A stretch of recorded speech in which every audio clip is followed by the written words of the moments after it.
In the thunderous roar of Anfield, where tens of thousands of people chanted the name God, Robbie Fowler stood there like an untouchable symbol, but inside he was fighting a battle no one could see, a battle between the person he once was and the person he was forced to become, when every run was no longer as light as before, but carried the heavy feeling of pressure, of expectation, of the fear that one day it would all disappear. He lived two parallel lives. One life worshipped under the lights, where he was a genius, the pure instinct of football, and another life quieter, where he had to face a body that was betraying him, with the dull aches that never went away, with the feeling of helplessness when realizing that talent alone was not enough to hold on to the peak. There were nights when the cheers had faded, and he was left alone with the thought that he was gradually losing what had defined him, but he still continued to step onto the pitch, still played, still tried to maintain the image the world trusted, because giving up had never been an option, even when he himself clearly understood that he was living in two realities that could never merge into one,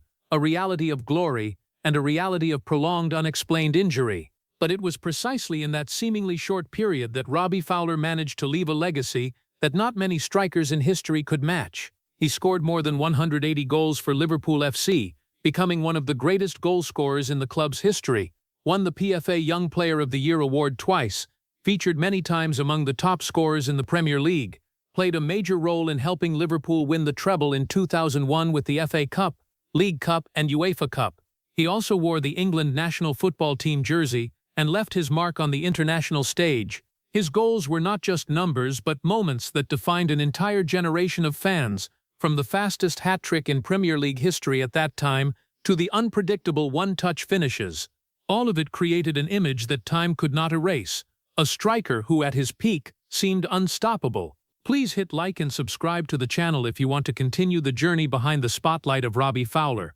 where glory is not just goals but also the price of becoming God too soon. It is the smallest way to honor a man who lived fully in both the light and the cracks that few ever saw. In the narrow working-class streets of Liverpool, where industrial smoke mixed with the hurried footsteps of people always living at the pace of survival, Robbie Fowler grew up in a world where the concept of safety almost did not exist. His childhood was not defined by carefree times or gentle protection that many other children could take for granted, but by continuous adaptation to the surrounding environment, where everything demanded quickness, where every passing day was a silent test of the ability to survive. In that context, football was not just a game, but the only escape, the rare space where a boy could temporarily forget reality and let himself run freely after the ball on rough roads, between old brick walls and echoes from the poor neighborhood. Fowler did not have a clearly guided childhood, no fixed role models to follow, and no stable enough environment to help him understand the balance between emotion and reason.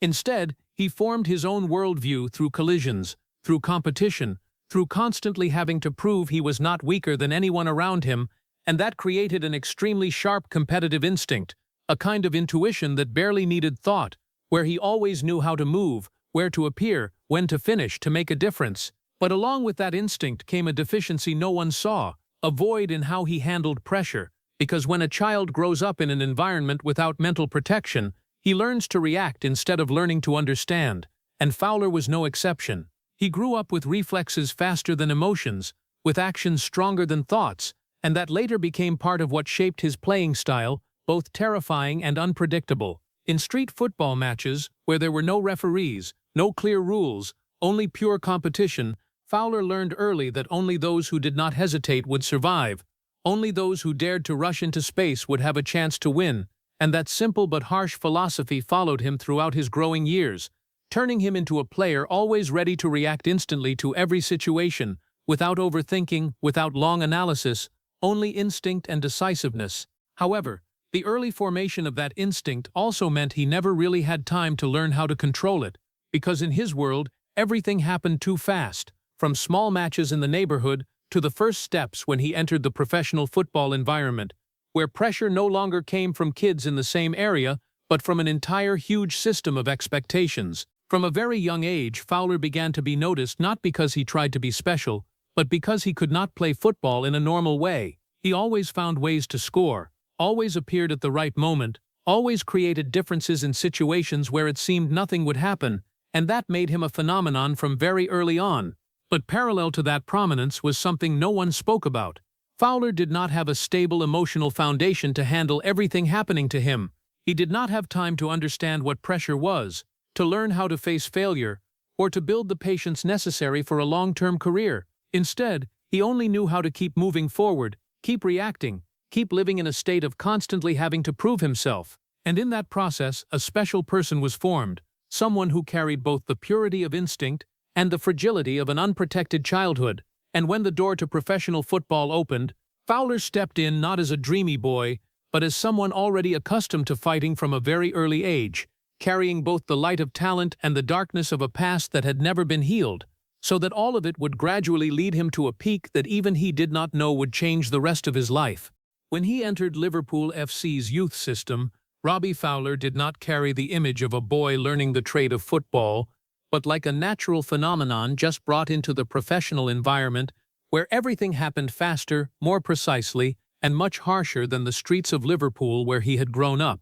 But even in that environment, Fowler still stood out in a way that was almost impossible to explain. He did not need long adaptation time, did not need complicated lessons to understand how to score, because his instinct had been formed very early, and when placed in a clearly structured system, it became even sharper, almost uncontrollable, as if every space in the penalty area automatically belonged to him. Coaches quickly realized that Fowler was not the type of player who needed to be taught how to finish, but someone born with that ability. When the ball reached his feet, there was a feeling that a goal was already predetermined. His first touches in dangerous areas always carried a coldness hard to believe for such a young player, and that made him the center of attention in the youth system, which was already full of talents trying to prove themselves. But what was special about Fowler was not only his goal-scoring ability, but also the speed of development that was too fast compared to what a normal young player should experience. He was pushed up to higher levels almost immediately,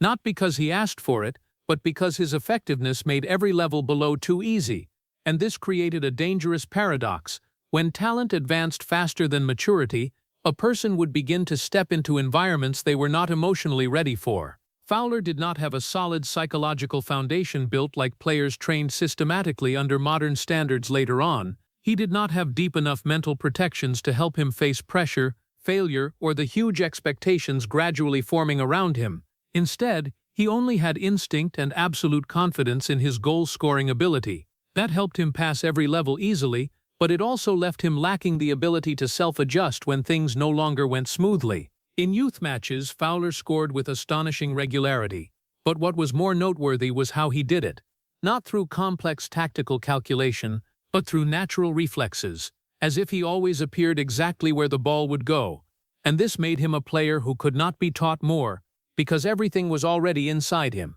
However, as his career moved closer to professional football, an invisible gap began to form between talent and stability, between innate ability and inner maturity. The more goals Fowler scored, and the earlier he was noticed, the less time he had to learn how to endure pressure, and that created a dangerous state no one recognized at the time. Coaches saw a player who could change a match in seconds, but they did not see a boy growing up too fast in a system that could not adjust to his development speed. They saw goals, they saw effectiveness, they saw potential, but they did not see the imbalance quietly forming inside that person. Success came to Fowler much faster than the process of him learning to understand it, and when that happened, football was no longer a normal development journey, but a race where he was always leading but did not know how to maintain the pace. He began to step out of the youth environment with a growing reputation, but at the same time, the stability in his mental game had never been properly built, making every step in his career come with an invisible void no one saw,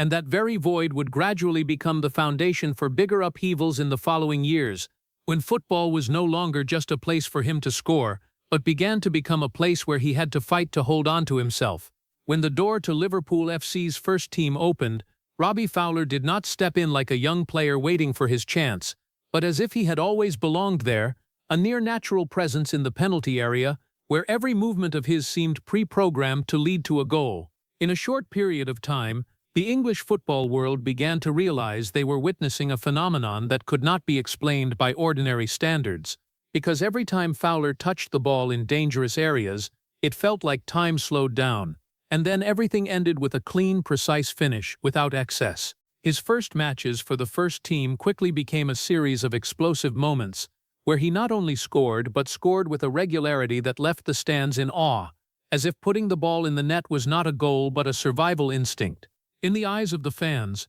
Fowler was no longer a young player, but a confirmation that Liverpool had found something special, something no one wanted to take their eyes off. His finishing ability carried a rare naturalness, not the kind of complex tactical calculation or fancy handling, a primitive reflex, where body and ball seemed to always find each other in the shortest moments, and that made him a constant threat to every defense because no one could predict when Fowler would appear, and more importantly, no one could stop him when that moment came. As the goals piled up, the English media quickly shifted attention to the boy from Liverpool. Articles appeared thick and fast, headlines praised his goal-scoring ability, discussions arose about whether this was one of the rare natural talents in English football, and amid all that praise, Fowler became the center of a media storm he had never experienced before, where every action of his on the pitch was analyzed, every goal elevated to a symbol, and every match became proof of a career exploding out of control. But what was most noteworthy was not just the number of goals,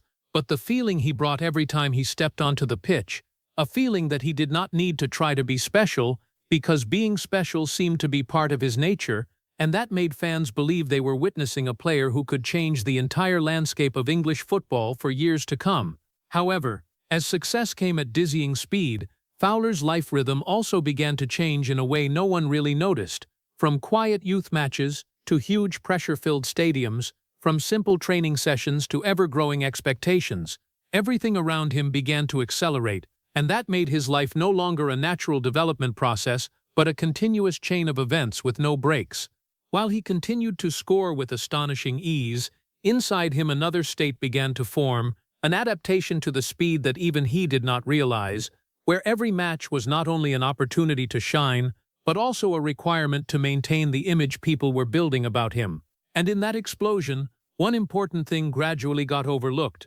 Fowler had never had time to slow down, to fully understand what was happening to him, because professional football did not wait for anyone, especially those scoring continuously, and when everything happened too fast, even a natural talent like him began to step into the intersection between naturalness and pressure, where every moment of success came with an increasingly heavy invisible burden. The name God was not first created by the media, but began from the stands of Anfield itself, where Liverpool FC fans gradually stopped using ordinary descriptions for Robbie Fowler, because what he created on the pitch had crossed the boundaries of expectation and become an almost absolute emotion, where every goal was not just a technical moment, but a confirmation that he always knew how to appear at the right time, in the right place, in the moments when the match seemed stuck. From the initial excited chants, the name God gradually became part of his identity at Anfield, and that very honor, though colored with pride, also placed on the shoulders of a still very young man, an image far beyond his real self, a symbol he was forced to live with every time he stepped onto the pitch. The image of Fowler was no longer simply a developing young striker, but had been elevated to a symbol of perfection in the eyes of fans, where every finish was expected to become a goal, every movement was anticipated to create difference, and every match was viewed as a performance where he had to always be at his highest level. That made his image built at a speed too fast, so fast that he himself had not yet fully grasped the meaning of becoming the center of a huge system of expectations. Fame was no longer part of his career but became an entity surrounding him everywhere, where every appearance on the pitch he was no longer seen as an ordinary player but as a standard to maintain, a measure every match had to meet or exceed. And as fame grew, pressure also began to transform in a more subtle way, no longer coming from coaches or opponents, but from the very expectations of tens of thousands of people in the stands, people who had become used to seeing him score and therefore began to see it as inevitable, not a special moment. In that context, every match of Fowler's was not just an opportunity to show talent, but became an invisible test of whether he was still worthy of the image people had built. And this shift made his career move into a more complex phase, where talent was no longer the only factor determining public perception. His fame far exceeded his age and experience, something that seemed like a reward but was actually a burden no one could see from the outside, because to be called God, he not only needed to score but also had to always maintain the feeling that he could not fail, could not slow down, could not weaken even for a moment. And as expectations began to seep into every match, every pass, every decision on the pitch, Fowler gradually realized he was no longer playing just to win matches, but also to protect an image he had never really chosen, an image formed from the belief of tens of thousands of people, but weighing heavily on the shoulders of a person still in the process of maturing. It was from here that greatness and pressure began to merge, with no clear boundary, and every step forward on the grass was also a deeper step into a world where perfection was no longer a goal, but an obligation. When the name God had become a familiar part on the stands of Anfield for Liverpool FC, the first signs of change in Robbie Fowler's form did not appear as a clear collapse, but like small cracks on a surface once considered perfect. At first they were very hard to notice, just matches where he no longer scored as regularly as before, moments in the penalty area where he was half a beat slow, or situations where the reflexes that had once been instinct now became slightly hesitant. But because he still continued to score, still posed a major threat to every defense, those signals were overlooked as normal fluctuations in the career of a developing young striker. However, inside Fowler, the feeling had begun to change. No longer the lightness when everything happened naturally, but a growing dull pressure, as if every match was not just an opportunity, but a continuous test of whether he was still worthy of the image the world had placed on his shoulders. The ever-increasing expectations from fans, from the media, from the surrounding environment gradually turned into an invisible weight, making every run heavier, every touch carrying unnecessary calculation that had never existed in his playing style before. And in that process, some actions began to appear. Not big incidents, but small controversial details, emotional outbursts on the pitch, moments of lost control that made the media start asking questions, but not enough to create a real wave of criticism, because in the eyes of the public, Fowler was still the goalscorer, still the one who could change the course of a match at any time. The parallel existence between performance and signs of instability created a perfect covering shell, so no one really saw what was happening inside. The feeling of fatigue began to appear not only physically but also mentally, as if his body was running faster than its own recovery ability, and while outside there were still goals and familiar celebrations, inside there was an accumulation of pressure, expectation, and increasingly clear imbalance. The most dangerous thing was not that he declined immediately, but that he was still good enough to make everyone believe nothing was wrong, that everything was still on the normal trajectory of a maturing star, and that made the first cracks not receive proper attention. There was no clear collapse, no single moment that could point out the change, only scattered signs, matches where he no longer dominated as before, quieter periods on the pitch, times when he looked back after a missed chance instead of reacting immediately like before. And while all of that happened quietly, the image of God continued to exist outside him, still chanted, still mentioned as a symbol, making the gap between the real person and the public image grow larger without anyone realizing. That crack did not happen overnight, but spread little by little, like water seeping through small fissures in stone. Not loud, not clear, but unstoppable, and because it happened too slowly, too subtly, no one realized soon enough that what they were witnessing was no longer just a player soaring, but a man gradually being consumed by the very spotlight he had once created.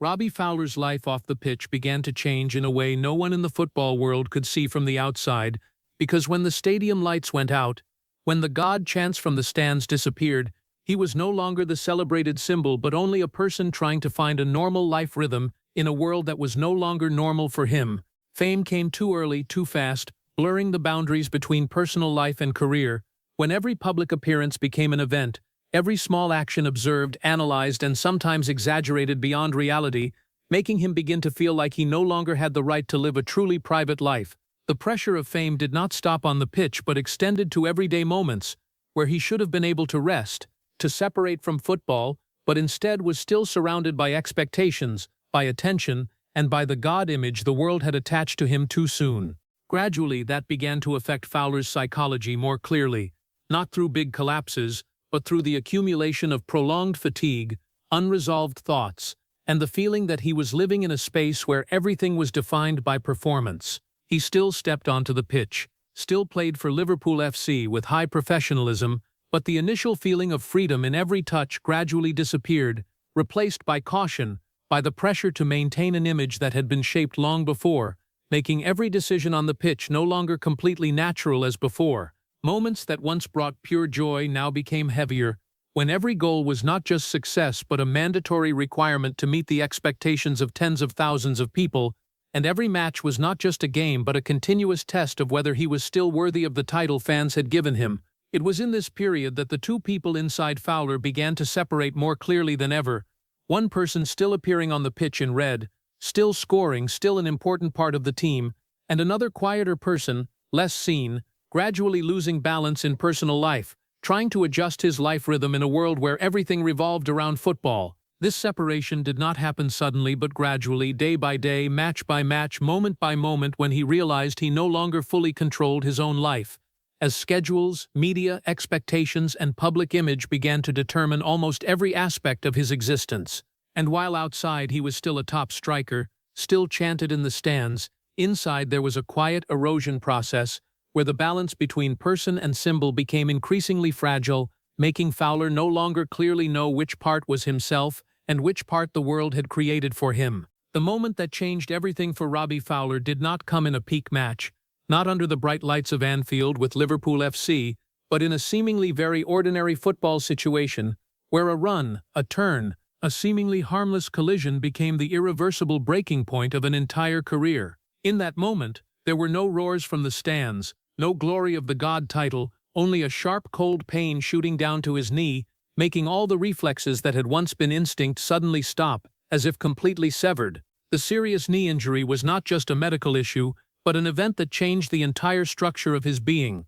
because from that second, the body that had once been a perfect tool to turn every chance into a goal began to react differently, slower, heavier, and no longer as reliable as before. Training sessions became challenges, matches no longer felt natural, and every run that once terrified defenses now carried an invisible caution, as if his own body was asking questions of itself before acting. The physical change happened without noise, but clearly enough for him to feel it. Speed was no longer explosive as before, accelerations in the penalty area were no longer sharp, and moments where he once knew exactly where to appear now became more vague, as if part of the reflex had been taken away and could not be regained. The most painful thing was not the physical pain, but the feeling of losing what had defined him, when a player who lived by goal-scoring instinct began to think before acting, began to feel the delay between thought and body, and began to understand that not everything in football could return to how it was. There were moments in the locker room where Fowler sat silently,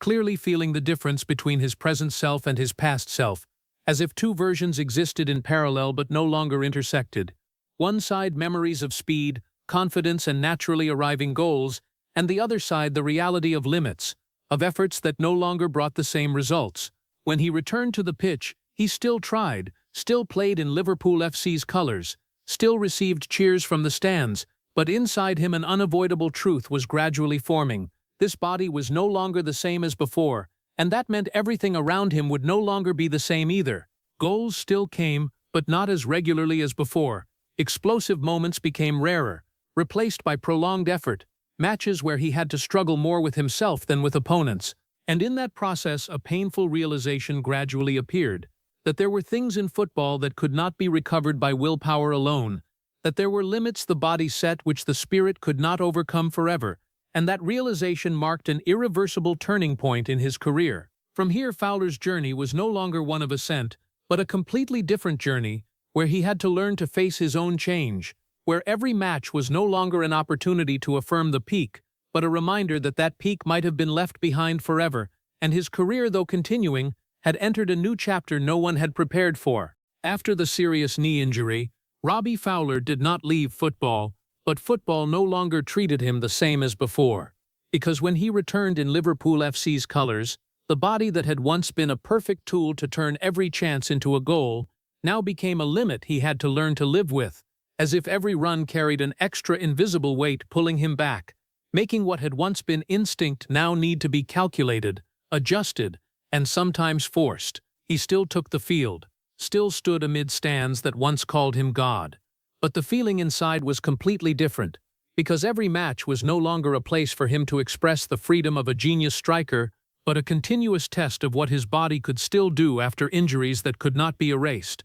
Bursts of speed that once caused defenses to panic now became shorter, heavier, and no longer brought the same certainty as before, replaced by invisible hesitation in every movement, as if his own body was questioning itself before acting. And while he still tried to maintain form, still tried to adapt to the unwanted changes, the gap between present and past became increasingly clear in his mind, when every touch no longer brought the natural feeling as before, but came with memories of a different version of himself, a version that once did not need to think to score. That comparison did not first come from others, but from himself, from memories of days when everything seemed much easier, when he did not have to think about body limits, did not have to calculate every movement, did not have to worry about whether he was still fast enough to beat defenders. But as time passed, that comparison began to spread outside, when the media kept reminding people of the image of Robbie Fowler at his peak, when fans still expected explosive moments like before, and every match was no longer viewed in current reality, but always placed next to a standard from the past. The pressure from that expectation became an invisible layer weighing on his shoulders, because no matter how hard he tried, no matter how he adjusted, the old image always existed as a measure that could not be surpassed, making every current effort compared and judged at a disadvantage. And in that emptiness, the feeling of helplessness began to appear more clearly. Not the helplessness of a player who no longer wanted to play, but the helplessness of a person who understood that there were things in his body that could not return to how they were, that not every limit could be overcome by willpower or determination. He still stood on the pitch, still ran, still fought in every match, but inside was an undeniable reality. The body had changed, speed was no longer the same, reflexes were no longer intact, and what had once been natural had now become a prolonged struggle every minute. In that state, football was no longer a place of liberation, but the clearest reflection of the difference between past and present, between the person he once was and the person he was forced to become, and that made every time he stepped onto the pitch not just a match, but a silent dialogue between memory and reality, where no answer was enough to soothe the truth that he was living in a body that no longer accurately reflected the person he once knew. Leaving Liverpool FC was not a decision made in a moment of impulse by Robbie Fowler, but the result of a long process where everything that had once felt familiar gradually slipped out of reach, from his role in the team, the rhythm of playing, to the feeling that Anfield was a place he belonged to absolutely. After the injury and the irreversible changes to his body, he was no longer the center of every expectation as before, and that made continuing to stay there heavy in a very different way, not loud but profound, as if a long chapter of his life was closing without needing a loud farewell. When he stepped away from Liverpool to begin a new journey at Leeds United, it was not just a club change, but a feeling of losing a place of belonging, where every memory, every peak, every moment of being called God had once existed. Now those things were only the past kept in the memories of fans, while he himself had to face a completely different reality, where there was no longer certainty, no longer absolute understanding from the stands, and no longer the feeling that every run was supported by the absolute belief of an entire city. At Leeds, everything carried a different tone, from the way the team operated, to the expectations of the fans, to the pace of matches. All of it forced Fowler to adapt again from the beginning. But the hardest thing was not tactics or the environment, but the feeling inside him, because when a player has once stood at the peak, starting over is never simply changing colors, but facing the question of whether he is still himself. Training sessions became continuous tests, not only of fitness but also of patience, as he had to learn to accept that he was no longer the fastest, strongest, or sharpest version of himself as before. That created an invisible gap between past and present, where every touch of the ball carried memories of a man who once dominated the penalty area with absolute naturalness. The adaptation did not come easily, because Leeds did not carry the same emotional ecosystem that Liverpool had once given him. There was no familiarity of chance calling his name like a symbol, but an environment where he had to prove his value again in every match, every ball, every smallest decision. And it was in that process that the emotional and identity void began to become clearer than ever, as Fowler realized he was no longer tied to one single place as before,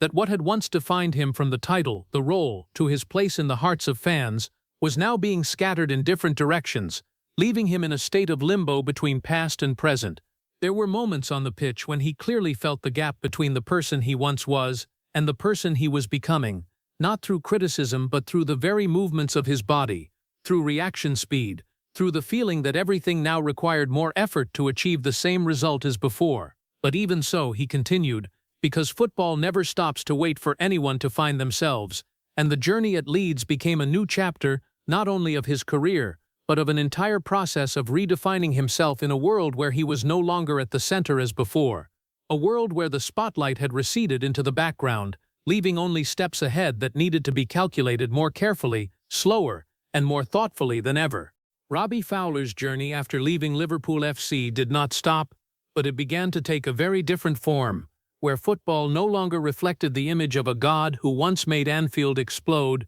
but became a series of new chapters spread across many colors, many cities, and many different roles, including Manchester City, where he stepped in not as the center of the football universe as before, but as an experienced player trying to maintain his existence in a world that had changed too fast compared to his peak period. In this stage, Fowler was no longer the name placed at the center of every expectation, no longer the player around whom the whole team built its style, but became a part of a larger system where his role was redefined in a more realistic, less glamorous, and less symbolically pressured way than when he wore the Liverpool jersey. This did not happen like a shock, but like a slow process where the spotlight gradually withdrew little by little, leaving a space where he had to learn to adapt, learn to accept that he was not always the one deciding matches. As he moved through many different clubs afterward, Fowler's career continued to stretch on, but no longer carried the same explosive feeling as the early years, when every time he touched the ball it could change the course of a match.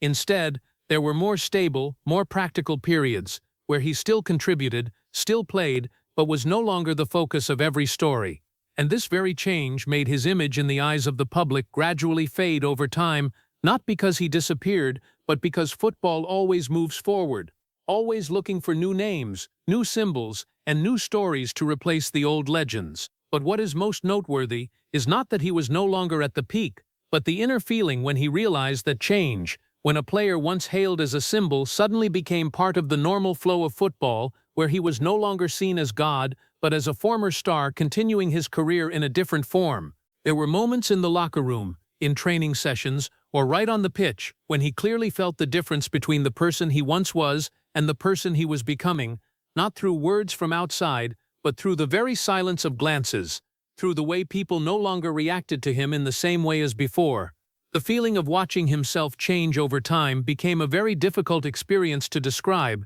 because it was not a complete collapse, but a shift from a brilliant version to a more realistic version, where every step carried memories of the peak days, but no longer the ability to recreate them fully. While his career continued through many teams and many roles, Fowler began to understand that football is not only a story of glorious moments, but also a long journey of change, where no one can stand still at the peak forever, and in that process he became a witness to his own life, looking back at each phase like different chapters of a book where he was both the main character and the person rereading his own past. When the stadium lights were no longer the center of all attention, Robbie Fowler began to find another space, where he was no longer defined by goals, by titles, or by the expectations that had once weighed heavily on him throughout many years of his career, but by much simpler things: family. In the world where he had gone through too many changes, too much pressure, and too many times watching his own image being pulled in directions he could not control, family became the only anchor that still kept a part of the stability that football could not provide. The role of a husband, a father, was no longer something dependent on fame or achievements, but became what connected him to reality in the deepest way, where he did not need to prove anything beyond being present, listening, and sharing ordinary moments that he had rarely had the chance to experience fully before. The peak years playing for Liverpool FC, and later the journey through many other teams like Manchester City, had left in him a life rhythm that was always rushed, always swept along by match schedules, media, and performance pressure. But when he stepped out of that vortex, he began to realize there was a kind of peace he had never truly touched before. In the family space, small things like shared meals, conversations unrelated to football, or simply being next to people who did not see him as a symbol, became things of special value, helping him gradually separate himself from the God image the world had assigned to him too early. The stability that family brought did not come from glamour or crowd recognition,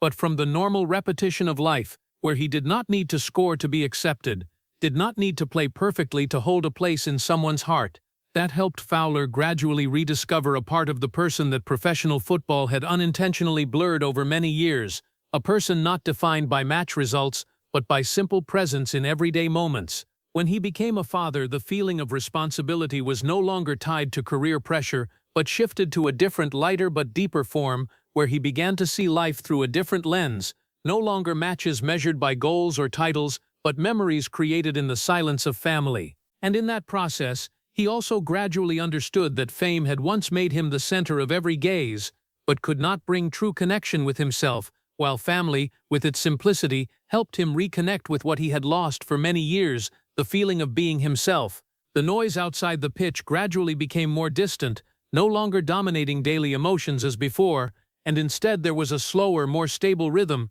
where each passing day was no longer judged by performance, but by the peace he could maintain with those closest to him. And it was in that space, amid the quiet of family life, that Fowler was no longer a symbol, no longer a legend, but simply a man trying to hold on to his true self after all the upheavals that football had brought. When football was no longer the center of every day, Robbie Fowler began to step into another phase of his life, where he was no longer defined by the goals that once shook Anfield of Liverpool FC, but by the way he relearned how to exist in a world that no longer revolved around the pitch. The transition to a coaching role came to him not like an ambitious leap, but as a natural continuation of a person who had lived too long in football to leave it completely, but who no longer belonged to it in the old way, where he had to learn to see matches from a different perspective, not as the person directly scoring, but as someone trying to pass on experience, feeling, and the lessons he had paid the price to understand. In the coaching environment, Fowler was no longer the center of attention as before, and that initially created an indescribable void, because the silence of the stage lights was far different from the feeling of once having tens of thousands of people chanting his name. At the same time, it also opened a new space, where he could observe football with a calmness that the peak years had never allowed. In addition, he began to participate in other areas off the pitch, from investments to personal projects, not to recapture the spotlight, but to build a more stable foundation for life, where the future no longer depended entirely on what happened on the field. This process was not easy, because when a person has lived in the light for too long, learning to walk without the spotlight is a real challenge, where he had to face himself in silence, with no cheers, no newspaper headlines, no feeling that every action was being watched by the whole world. But it was precisely in that silence that Fowler began to learn to accept the reality that his playing career had passed, not in a sudden way, but through a long process of change, where every step back was a natural part of the journey and did not need to be seen as failure. When looking back at his entire career, from the explosive early days in Liverpool's colours to the periods playing for Manchester City and many other clubs, he gradually understood that football was not only where he achieved glory, but also where it had shaped his entire person, both strengths and limits. And when he was no longer playing at the peak, he began to seek a different kind of meaning, no longer tied to goals or titles, but tied to passing on experience, rebuilding life, and finding the balance he had never had the chance to reach before. This transition was not a complete replacement, but a restructuring of himself, where football was no longer everything, but still an important part of his identity, and from there, Fowler began to build a new life, not based on the spotlight, but based on acceptance, maturity, and the ability to look back at the past with a calmer perspective, where everything that had happened became part of a completed journey. At Robbie Fowler's entire journey, what is clearest is not the goals or titles, but the existence of two parallel lives that had accompanied him through nearly his entire career. One life seen by the whole world under the bright lights of Liverpool FC and the big stages of English football, where he was hailed as a symbol, a god in the eyes of fans, and another life, quieter, less noticed, where he had to face the limits of his body, the losses of time, and the voids that could not be filled no matter how long the career lasted. Those two lives never truly met in a complete way, because when one side reached the peak of glory, the other side began to feel more clearly the silent erosion, and when one side continued to be praised, the other had to learn to accept irreversible changes. In the world of professional football, where everything is measured by goals, by titles, by explosive moments, people easily forget that behind every player is a human with very real limits. For Fowler, that contrast became even clearer, as he was both the person creating unforgettable moments on the pitch and the person facing the feeling that he could not keep those things forever. What he achieved is undeniable. An early peak career, explosive seasons, iconic goals, times when he was named one of the most natural strikers of his generation, and wearing the England national football team jersey. All of it created a legacy that any player would cherish, but parallel to that were things he could not keep. A body that once brought explosion, now limited by injury, speed that was once a weapon, now a memory, and the natural feeling in every finish gradually replaced by adjustment and adaptation. It was the existence of these two flows that gave Fowler's life a special tone, because there was no perfect connection between the peak and the rest, only a gradual shift from light to reality, from explosion to stability, from symbol to human. And in that process, the feeling of never being complete became a silent but clear part of his journey, when there was never a moment when he could say everything was perfect the way he wanted, because when he was still at the peak, everything was too fast to hold on to, and when he began to mature more, the best things had already been left behind. Those two lives, though parallel, had never truly become one, and that created a prolonged paradox throughout Fowler's career, where glory and loss always existed side by side, inseparable, but also never truly meeting, leaving a story not only about a great player, but about a man always searching for the balance that football had never allowed him to achieve fully. When looking back at Robbie Fowler's entire journey, what remains is not only the goals that once shook Liverpool FC, or the moments that made Anfield explode with the chant "God," but the image of a man who had gone through both glory and his own limits, living in the light too early, too strongly, and also having to learn how to exist when that light gradually receded into the background. From a boy who grew up in the working-class streets of Liverpool, where football was the only escape, Fowler stepped into the professional world with a rare instinct, a goal-scoring ability so natural it was almost without thought. And that very thing brought him to the peak very quickly, where he became one of the most feared strikers of his generation, leaving his mark not just by the number of goals but by the way he created them, cold, direct, and full of instinct. But that journey was never only light, because behind the title God were injuries, the unavoidable changes of the body, and a long process where he had to learn to face no longer being the perfect version as before. His career did not end in a single moment, but drifted gradually through many phases, from the peak at Liverpool to different stages in Manchester City's colours and many other clubs, where he was no longer the centre of every expectation, but still continued to contribute, still continued to play, like a person who never completely left football, even though time had changed everything. What makes Fowler's legacy special is not only what he achieved, but the way he overcame his own change, when he had to accept that not every legend stays in the same shape forever, and that a player's value lies not only in the peak, but also in the way he continues to walk when the peak has been left behind.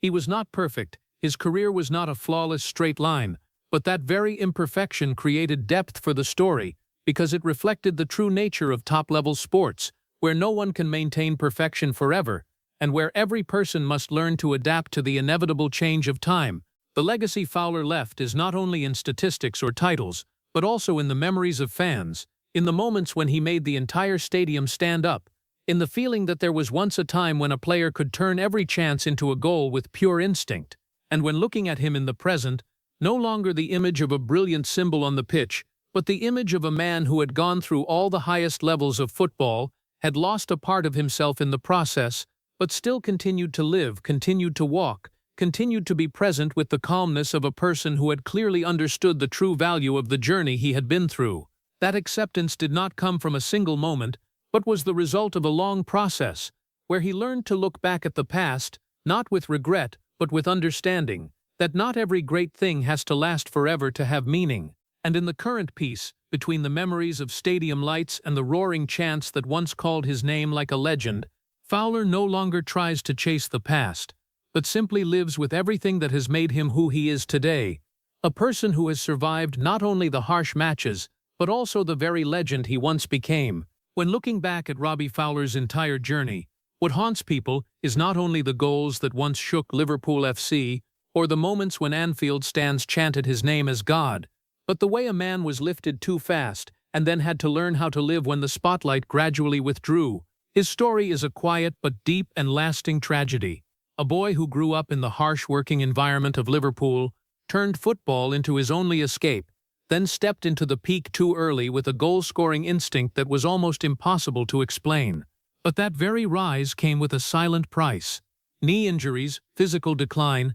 and the increasingly clear feeling that his body no longer responded as before. When he left Liverpool, moved to Manchester City and other clubs, he was no longer the center of the football world, but became a person who had to adapt to his own decline. The most painful thing in this story is not that he lost form, but that he had to witness the very God image that had been hailed gradually fade over time, leaving a real, more ordinary, quieter, but also deeper person. From an American cultural perspective, where success is often idolized and youth is tied to the pressure of reaching the peak very early, Fowler's story becomes a powerful reminder: glory is never free, and no one can keep a perfect version of themselves forever. The biggest lesson is not in football but in life, that people need to be allowed to change, to be allowed to no longer be at the peak, and to be allowed to find their own meaning beyond fame. In Fowler's acceptance as he moved through the final phase of his career, we see a rare form of maturity, not winning everything, but learning to live in peace with what cannot be kept.